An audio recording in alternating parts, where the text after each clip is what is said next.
Okay, ladies and gentlemen, so we're moving on to our next segment now of the defence and public service sector.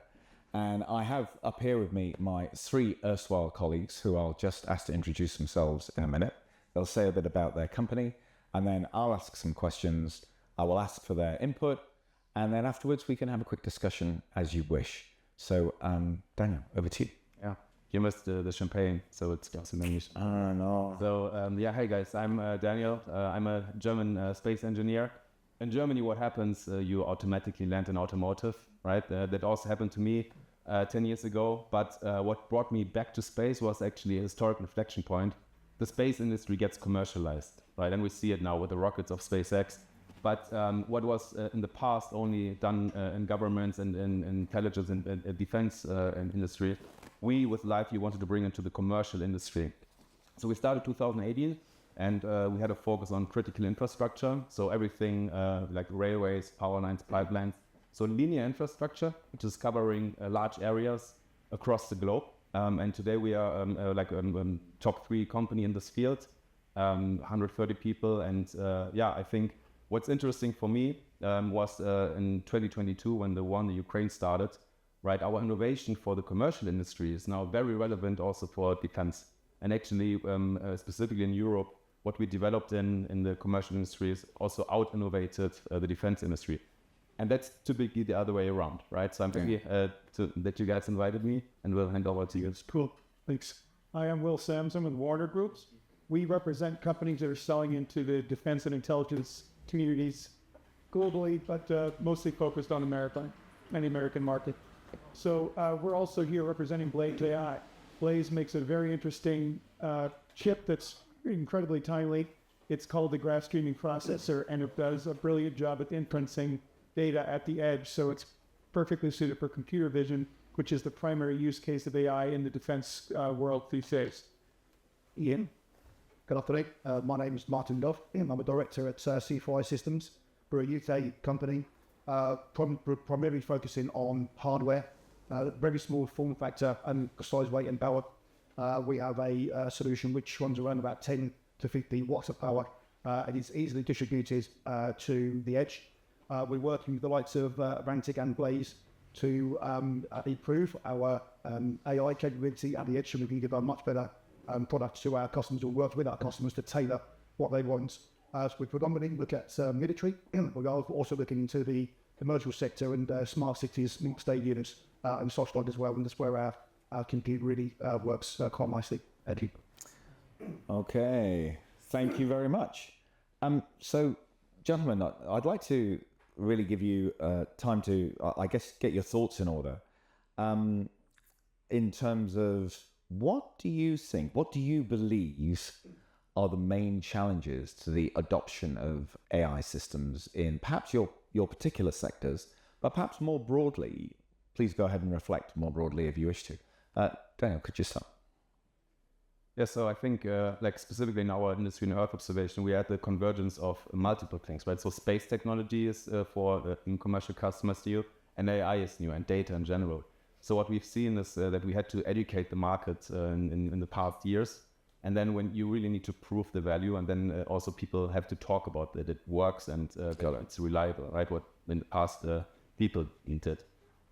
So I think this is in the utility industry a big challenge in the adoptance.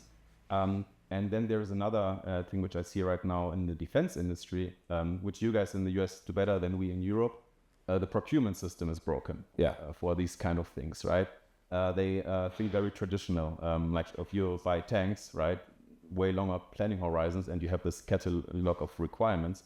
In AI, you need to collaborate, you need to work together, you need to work on the data with intelligence agencies. And that's what I see in Europe we need to fix, that you really need to collaborate on that. Sounds great. Well, we sort of look at 3 main factors when we're talking about adoption. We look at cost, which is critical. And an example of this is you have a Ukrainian drone company that's making an FPV drone for about $500. American tech company comes and says, hey, we've got this really cool AI system you can put on there. Well, how much is that? Oh, it's $15,000. Okay, well, that's not going to get purchased by anybody, at least not in that space. Another factor for us is cycle time, which is how fast a problem is identified, defined, solved, and then put out into the market. And going back to the Ukrainian example, they have about a 3-week cycle time right now where they are designing actual electronics, getting them made around the world, back in Ukraine, and put on a drone in 3 weeks. I mean, sometimes in the US, we're taking 3 weeks just to get a meeting organized. I think that's a big one, and I think it's probably the same or worse in Europe. Oh, yeah. And then another factor that is really important is what we call the technology readiness level. And that comes from those 2 previous ones. And there's a rating system. It came from NASA back in the 60s, which rated how ready your technology was for production and for purchasing. TRL 1 is like you've got a napkin that you did something at a restaurant. TRL 9 means you're selling it on the market. And so right now we're noticing a lot of militaries are really focusing their purchasing on TRL 7 and 8 level technologies. In other words, these are technologies that have either been prototyped or they're ready to be prototyped or ready to go into production, but just haven't been, or looking for TRL 9, which is I want to buy it off the shelf. So those 3 factors are really what are determining it. So the ones that do get ahead have a good range in that cost, in that cycle time, and in that technology readiness. So that's really how we see it. Over to you, Martyn. Thank you. Cheers. What's that? Over to you, Martyn. Thank you. Yeah, so I'll just focus purely on defence from the UK MOD side of things. From my perspective, we have a ratified set of data. So we have a ratified set of data because you own the sensors, you own the mission, you understand what you're looking at. I think Nick's already picked up on it, and the fact that some of the sensors are actually picking up a whole mission's worth of data as opposed to what they actually want to be specifically targeting. So that gives a quite a hard job for a human to do. It's also going to struggle with. It's going to make AI work harder to find out what you want.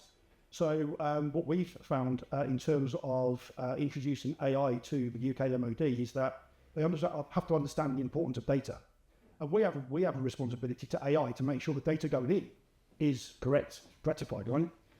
With the UK MOD and probably most militaries, the set of data you have anyway is already ratified. So you just need to make sure that you plug your AI service to whichever data source you have, and then understand what you want to get out of it. What we're finding at the moment is the MOD is struggling to understand what it wants to do with AI. It's got all this data, it's got all these sensors out there, but it's struggling to understand what it needs to do. So we're working with the MOD to help them understand that and get a better appreciation of what AI could do for them. Okay, that's really good. So I guess the next one is, what are the big game changers, either for you or that you anticipate in your industry or organisation? Seeing as you've got the mic, over to you. Yeah, I think the biggest game changer that we've seen in the last 5 years has been this ability to take off-the-shelf components and put them together to create a new capability. Got it. Or a vastly improved one. And I think that if you were to go around all these companies that are in Davos that are pitching an AI thing, if they had to go develop those technologies on their own, we'd see them in a decade and maybe they'd have a prototype. But because they can pull maybe pull a Claude model off of Anthropic and they can put it into this system and boom, all of a sudden they've got something that kind of works. The speed of getting to market is just that much faster. And so that's been the biggest game changer where these Ukrainian companies, we heard a great story where this one Ukrainian drone maker was broke like they all were when they were starting out. And he needed a way to figure out how to drop a grenade from a drone. But he didn't have the little electronic gizmo to do it. It would have cost a lot of money and he just couldn't develop it. So he was downstairs getting a soda at one of the little shops and he saw somebody buying a vape pen. And when he used the vape pen, the little light went on. He said, oh, there's a battery in there. So he bought 50 vape pens, took them upstairs, and that became the battery that dropped the grenade from his drone. So what you're seeing is that people are pulling things from different domains. They're putting together to create a new capability at a cost that's a fraction of what it would cost at any other type of development. So I guess the point you're making there is that vaping is bad for your health. Well, if you're Russian, that's good. From my perspective, it's just technological advances. The MOD is struggling. With identify the things, defence, it struggles to maintain pace. That's whether that's to do with funding lines or project lines, etc., and how they actually have their procurement process. But the technological advances on GSP chips and the small size, weight and power of components, and the fact that they're being manufactured pretty quickly and cheaply, that is a bit of a game changer, because you've got everybody going after small size, weight and power. But actually, do they have the use case to treat that into? Okay. Yeah, I would nail it down to multimodality. Actually, that AI is not only limited to language or vision. That was in the past, it was like this, right? You had models which were trained on a very specific problem, but they were not really generalizing. And in our industry, for example, you had a model on optical data for Australia that didn't work in the US, right? So really models which now generalize and combine different sensors. This is not only interesting from a technology perspective. What I also see is that now the different ecosystems are working together. So we have a lot of cross-industry innovation, right? And of course, I didn't want to say the obvious, like transformers and self-supervised learning. That's the enabler of this multimodality. But I think that's really the driver, that everything is going exponential right now. Yeah, I agree with that. I think that's a very interesting one. So future casting then, looking ahead, looking at how fast it is, the whole don't blink slide and stuff like that. Where do you think we're going to be in, let's say, 3 to 5 years? I mean, I could actually say 3 to 5 months at the speed that things are changing. But where do you think we're going to be in that sort of time scale? Over to you. Yeah, I could give you another mic and think more about this. No, but I think the past 2 years really changed our forecasting and how we developed, right? It was everything like was very incremental. So now like we think about this every single day. And I'm really curious. I mean, we hear AGI, right? But what will it actually do for us?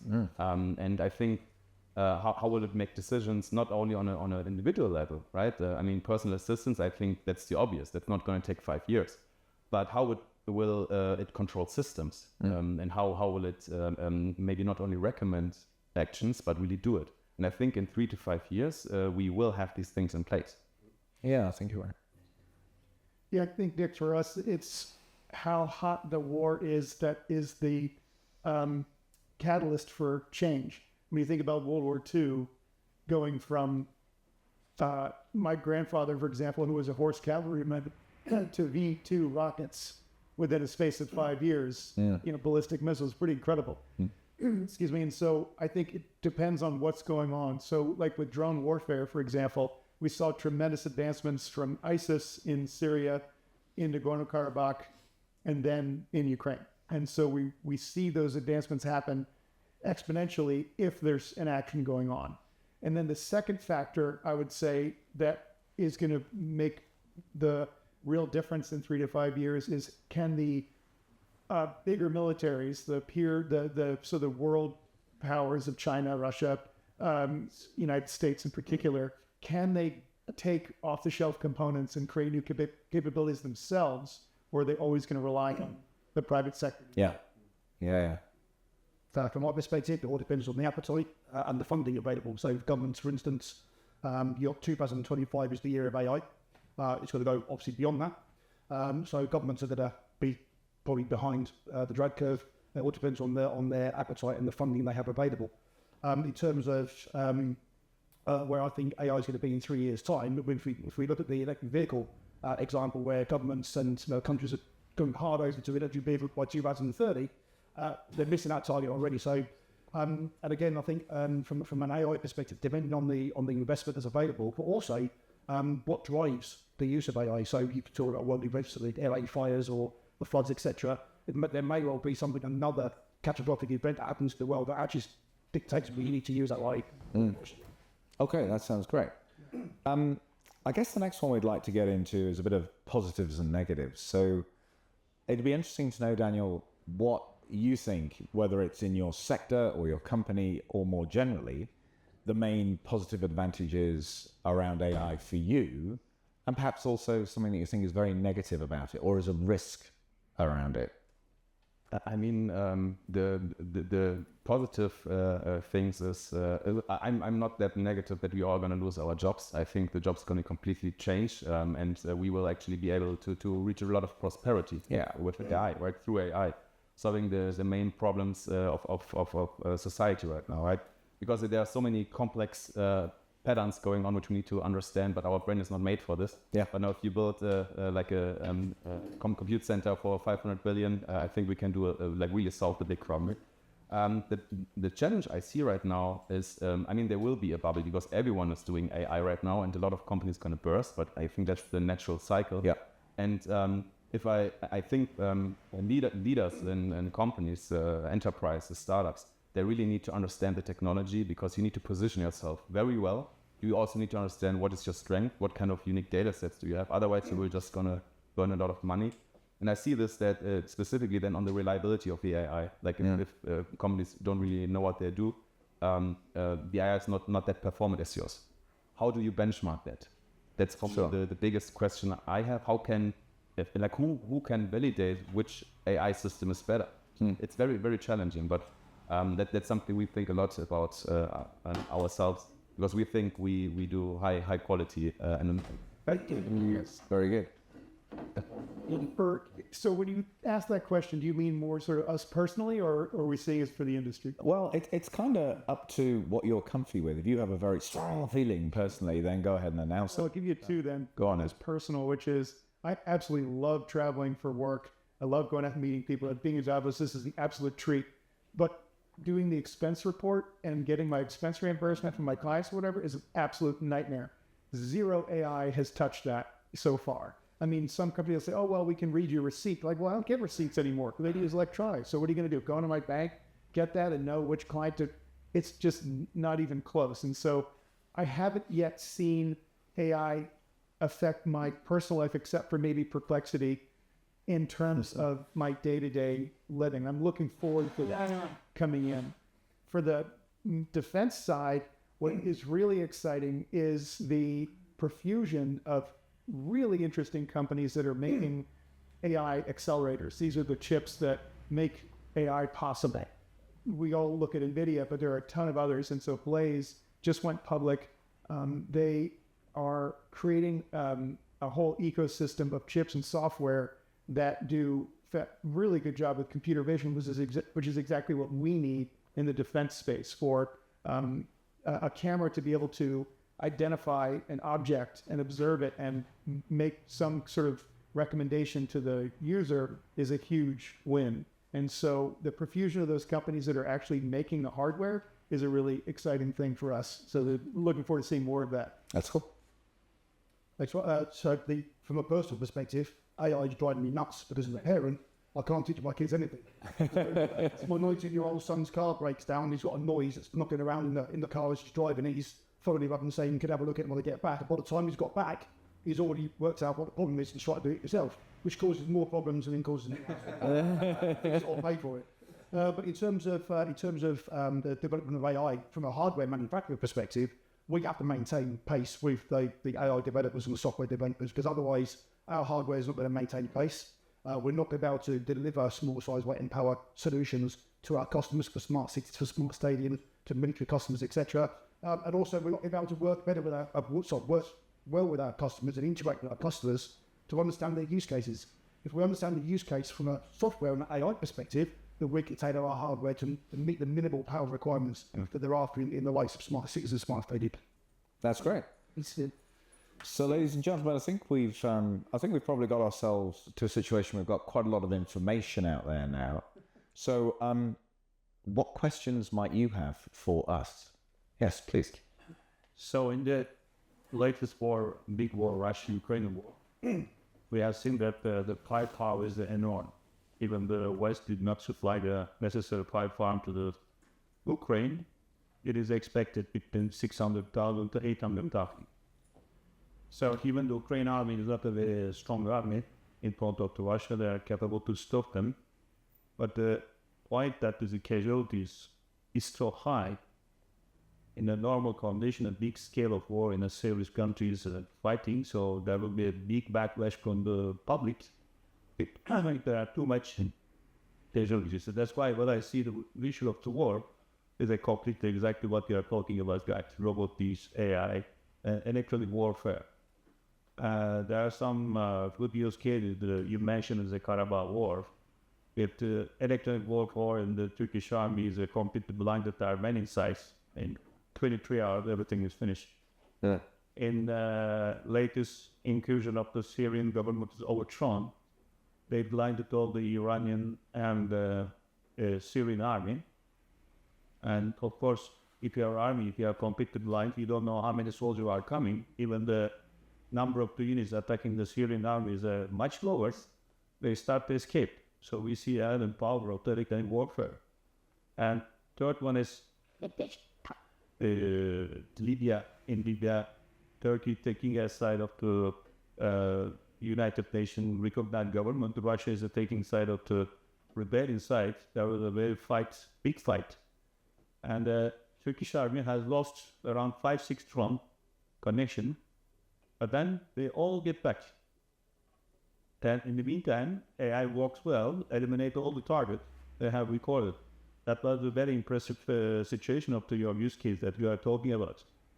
So my question is, you have the satellite, let's say your electronic warfare, attack and the defense. It's an incredible complex animation of the many systems that humankind cannot put.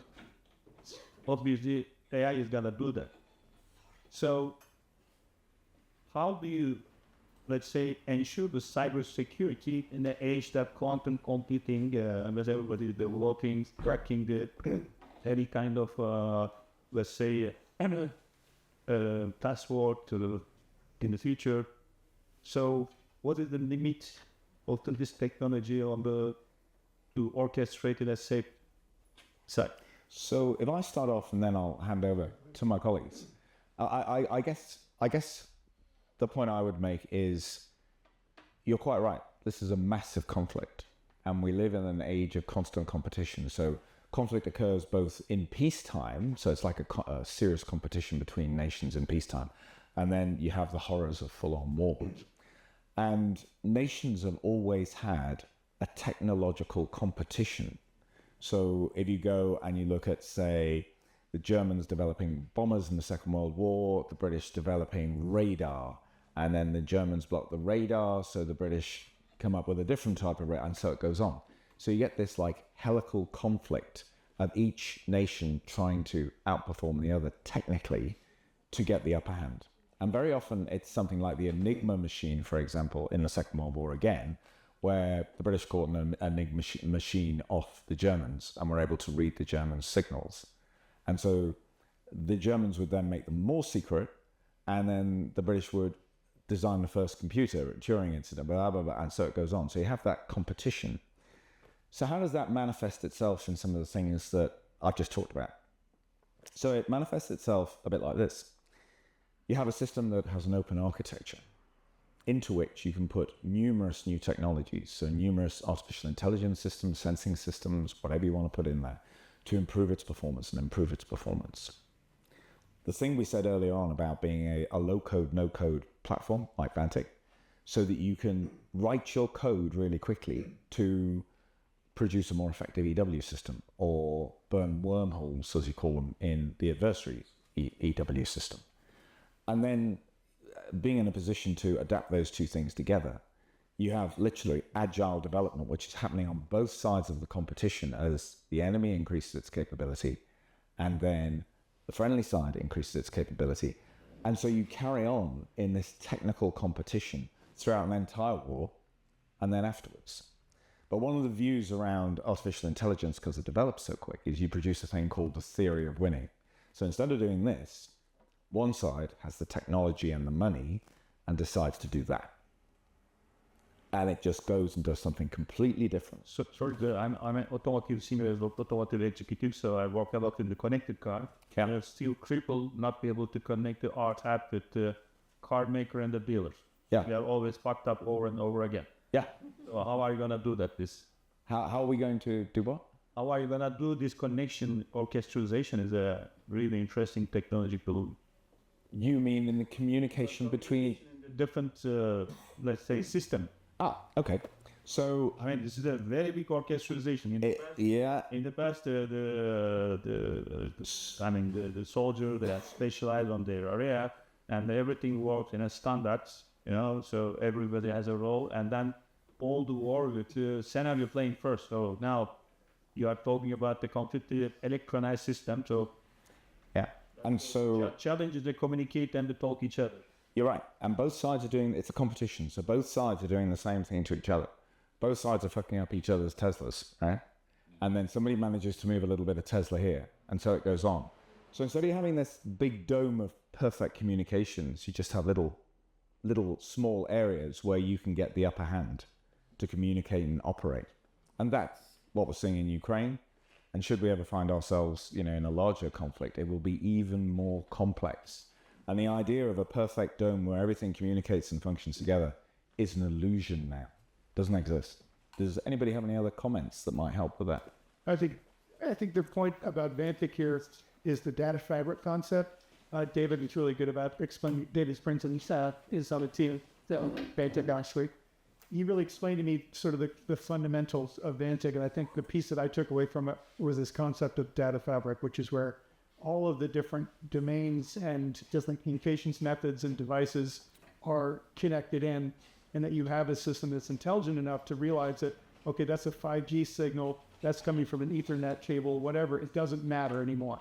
And that the data is still managed however it comes in, and it's managed in this overall fabric of the defense picture, the common operating picture that you create. Okay. That's probably as good an answer as we can give you. If you want to talk some more about that later on, we can do, because it's a long subject. Sorry, the lady here. So I don't know if you saw that movie, Leave the World Behind, with Julia Roberts. Go on. Oh, yes. Yes.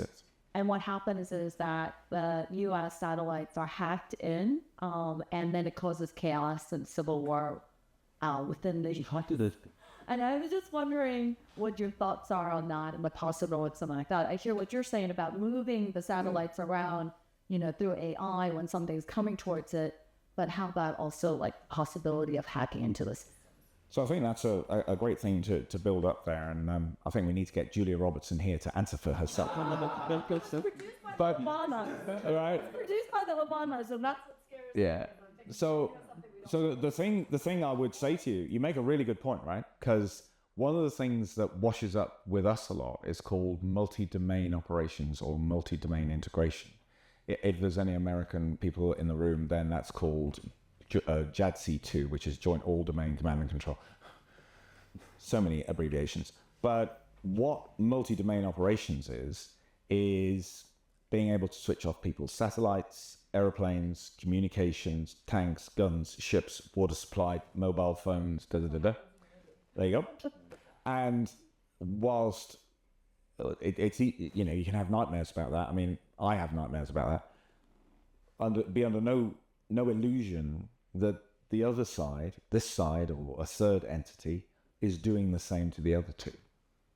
So it's not a one-sided thing.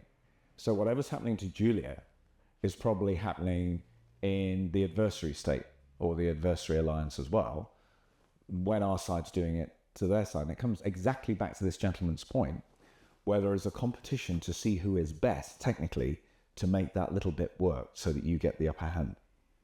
And that is exactly what multi-domain operations is. So you and Julia are bang on right. And so that is why you see things like Mr. Trump making a major investment in AI around defense and things like that. And when he kind of says AI, but it's AI and a bunch of other technologies that sit surrounding outside of it that are enabled by it or part of a wider concept. But that is the nature of modern operations.